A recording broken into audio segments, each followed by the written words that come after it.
As investigações sobre o desaparecimento de Elisa Samúdio levantaram indícios sobre o possível envolvimento de Bruno Fernandes, goleiro do Flamengo, no caso. A família estava perdendo as esperanças de encontrar Elisa com vida.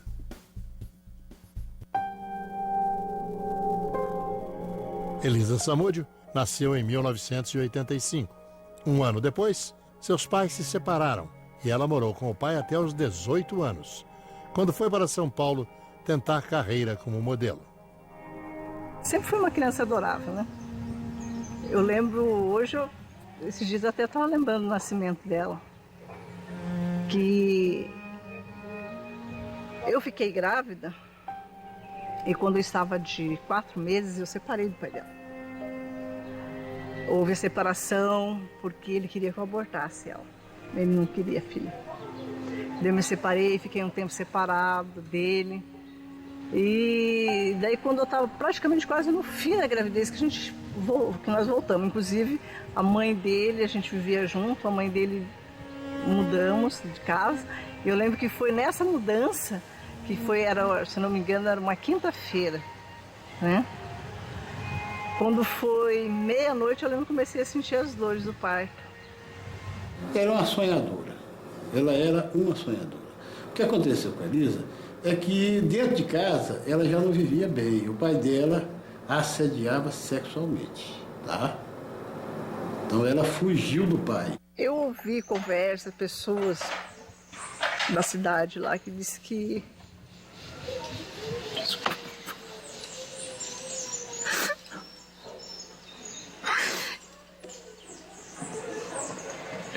teve uma fase da vida da Elisa, disse que ele oferecia filho para amigos dele. Nesse meio tempo, a mãe também fugiu. Então, ela era ligada à mãe, mas não gostava de ficar agarrada com a mãe. Por quê? Porque a mãe sempre morou no mato. Né? Então, uma moça que pretende ser modelo, uma moça que pretende ser artista, não quer ficar no meio do mato. Então, ela sempre voltava para casa, mas vivia no mundo. Tá? Ela se cuidava da maneira dela. Ele falou para mim que eu poderia buscar a filha. Ele falou, você pode me buscar, mas você vai levar ela em pedaços, porque eu não vou te entregar ela inteira.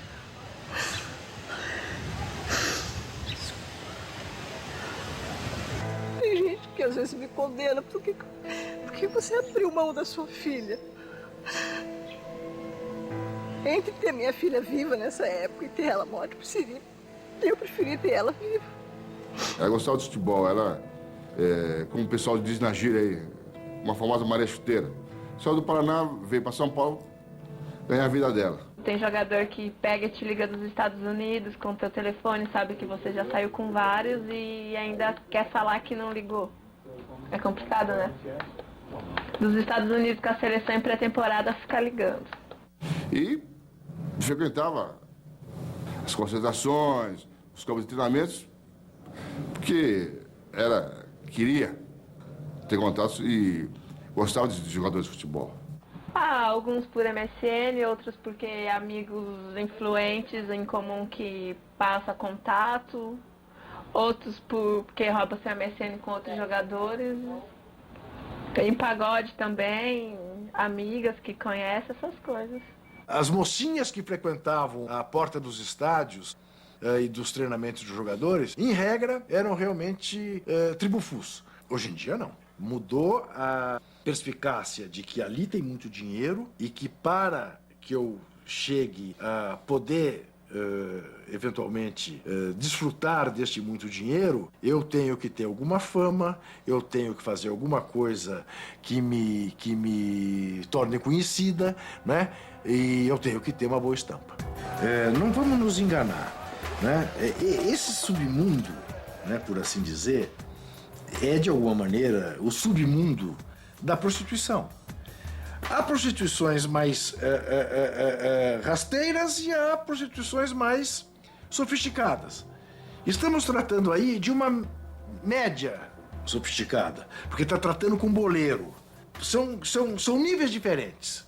Por exemplo, me choca muito ver, como já vi isso, meninas tatuando o seu corpo com nomes de jogadores de futebol daquele momento, e se oferecendo em sacrifício a eles, e indo, no momento que chega o ônibus de uma delegação, vão lá dizer, olha aqui, seu nome está tatuado em mim, logo nós temos um pacto. E eu já vi jogadores dizendo assim, mas você não devia ter feito isso. E ela sofre muito, claro. Em pouco tempo como goleiro titular do Flamengo, Bruno entrou para a lista dos jogadores de futebol mais bem pagos do Brasil. Ele recebia aproximadamente R$250 mil por mês. Ela, em mais uma das orgias promovidas pelos grandes atletas, participava.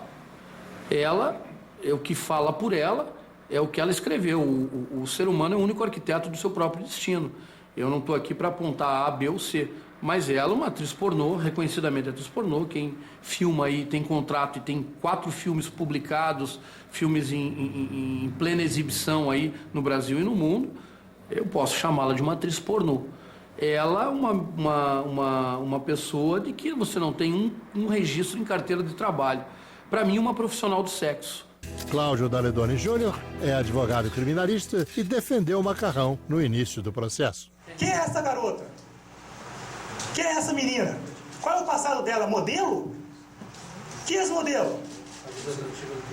Eu não concordo.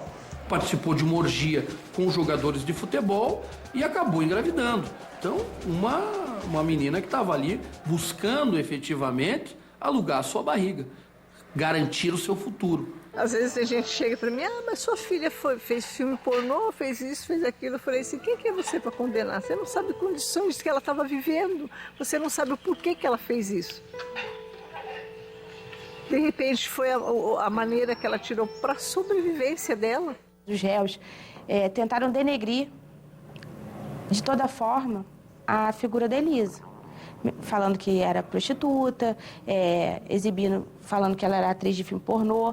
Alessandra Wilke é delegada da Divisão de Homicídios de Contagem e conduziu as primeiras etapas da investigação sobre o caso. Ninguém tem filho se não quer. Hoje em dia tem vários métodos contraceptivos. Se o Bruno não quisesse estar exposto a essa situação, ele deveria ter usado um preservativo.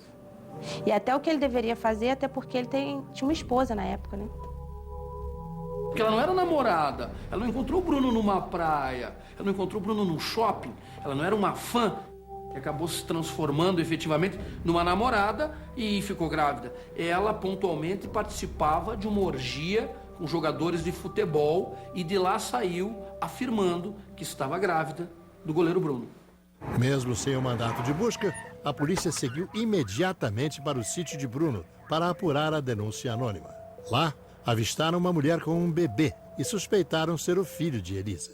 Retornamos ao sítio e, lógico, o sítio estava todo aberto, ninguém presente, não tinha mais criança nenhuma.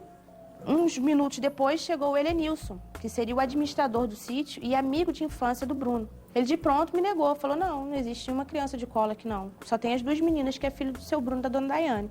Diante da contradição, resolvemos convidá-los a prestar uma declaração, um esclarecimento na delegacia sobre essa divergência e durante os depoimentos, o Helenilson resolveu, olha, realmente existe uma criança, mas que eu não sei onde que ela está, porque quando eu saí de manhã ela estava lá, e quando eu retornei já não estava mais. E no meio dos depoimentos, a Daiane ligou para a delegacia, pedindo para falar comigo. Em dado momento, eu vi a gravidade da situação que as horas estavam passando, eu falei, olha, Daiane, eu sou mãe, você também é mãe, você não quer essa criança, o Bruno não quer essa criança, me diz onde é que está essa criança. Ela falou, olha, realmente tem criança, eu não sei onde é que essa criança está nesse exato momento. Quem vai poder te falar isso é o Emerson, que estava esperando numa sala de espera na delegacia. Aí ele começou a ficar desesperado, chegou até a chorar e falando para mim, vamos buscar essa criança agora, que se essa criança morrer, eu tô lascado, eu tô mais ferrado que eu já tô. E aí saiu comigo numa viatura, descaracterizada, e fomos em sentido a Ribeirão das Neves, em companhia de um policial. Chegando na residência que ele alegava que a criança estava, a mãe da menina que ele deixou a criança falou, minha filha saiu com o namorado, deixou a criança na casa de fulano de tal, que era 2 ruas abaixo, numa outra casa. Chegando nessa casa, saiu com o namorado também, deixou com a dona não sei o quê, 2 ruas abaixo. Até que a gente conseguiu localizar a criança numa pessoa totalmente estranha, que não sabia da origem daquela criança, que não tinha perguntado de onde que aquela criança tinha vindo, se tinha documento, de quem que era filho, numa situação complicada. 3 horas da manhã, retornamos com essa criança para a delegacia. Foi quando foi feito o flagrante de subtração de incapaz do filho, do Bruno. O Bruninho, nesse caso todo, eu acho que é o elo de ligação de todas essas primeiras informações, dessas contradições, de esconder a criança, de trocar o nome. Porque se a gente não tivesse conseguido localizar o Bruninho, Bruno continuaria alegando, a Elisa foi embora e levou a criança. A gente não teria realmente uma prova de tudo isso que ocorreu.